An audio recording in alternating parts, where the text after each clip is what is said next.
Rogue One: A Star Wars Story is the most recent installment in the Star Wars franchise. The movie was directed by Gareth Edwards and was released December 16th, 2016. Since its release, it has grossed over $916 million worldwide, making it the fifth highest grossing film of 2016. In comparison, Star Wars Force Awakens grossed $2 billion worldwide. This, to me, is ridiculous, but let me explain why.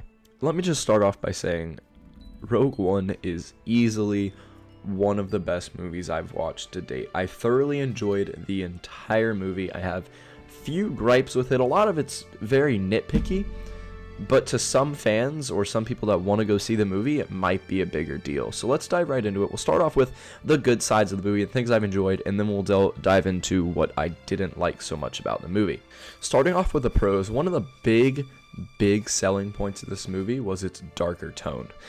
A lot of people went into this movie expecting something similar to A New Hope or The Empire Strikes Back or Revenge of the Sith, something in that sense, but it's not that. It's a very dark movie with a very dark undertone, and I thoroughly enjoyed it for that.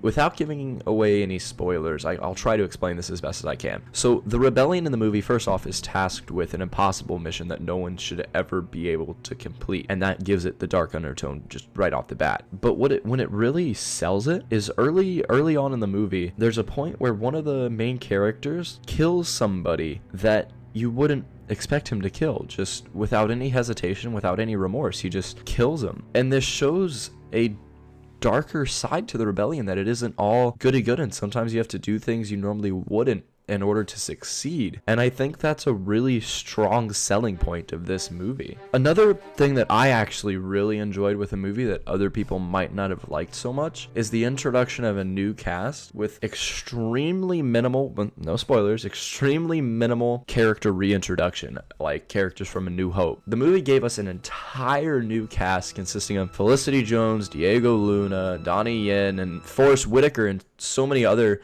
good actors that maybe aren't huge name big actors, but are good at their job and they know how to act and they fit the movie very well. If the directors of Rogue One had decided to reintroduce a lot of the old characters, I think it would have dragged the movie down, because it just would have been another rehashing, as the fans call it, another rehashing of the original trilogy, which it wasn't. But not only because of the new cast, also because of the darker undertone. And I think that really helped to sell this movie. One of the major gripes a lot of people have with this movie is the CGI characters. Now, this is a controversial topic for me, because I enjoyed the CGI characters, but morally it just didn't feel right.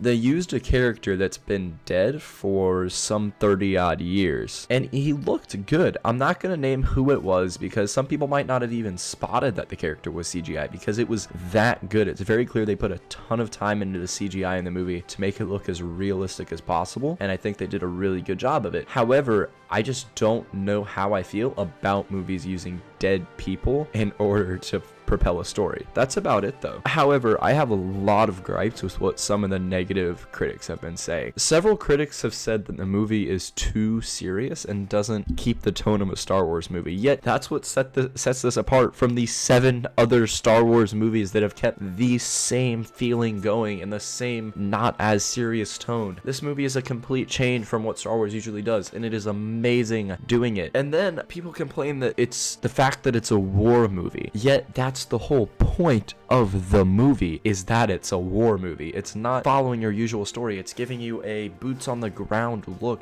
at the world of Star Wars, and that's just amazing. That's something we've never seen before from a Star Wars movie. Maybe we've seen it from games that have been branded Star Wars, but we've never seen it from an outside perspective like this before, and I think that really helps set this movie apart from the rest of the films. Overall, I'd say that Rogue One: A Star Wars Story is easily one of the better made Star Wars movies. I'd highly recommend anybody see it.